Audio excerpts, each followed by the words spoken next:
I'm sick and at home in Germany at the moment, so I get a bit nostalgic. And it feels weird. What I mean is that there's no childhood room I can come back to, except my dad's, but that doesn't fully count. I have the basement flat of my boyfriend's parents that is filled with all the stuff I owned before I went to Dublin, and then before I went to Valencia. And I have boxes full of stuff that Renee and I try to sell on the flea market every once in a while.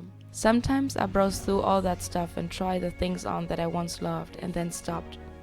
There's this pair of hand-me-down shoes from my mom, my first pair of high heels if you will. I sorted them out because they didn't fit me, but holding them again and trying them filled me with a weird sentiment.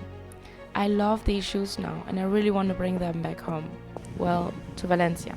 And I realized that with every piece of clothing that I try on, sort out and throw into the flea market box or into my backpack to take it back home, I try new me's, new personalities on. I try things on that never really suited me, but now fit like a glove. Or something that still pinches at the same place as 5 years ago. I always hated change. It scares me, and usually it's unpredictable. And social media made me learn that change is always about how to be this, and how to be that, and how to improve, and how to be more. And I'm so tired of it, because I always perceived myself as a quitter. I stopped singing as a child, I stopped sewing and skating and baking and so much more, and I stopped being adventurous. But my mom always said that I never stopped or quit it. I just put these things on the shelf. They're not gone. They're there and wait for me till I need them again. I started singing again, and I get back to YouTube and photography.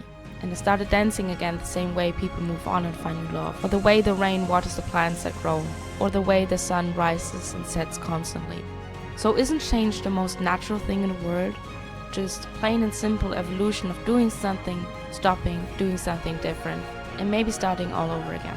So maybe stopping something and then going back to it isn't like running in a circle. It's a spiral, because it just means going back to something you did as a child, a few years ago, or yesterday, but always as a new person. A person that is now more confident with wearing those shoes, that loves more and is now brave enough to go out to explore the amazing world we live in.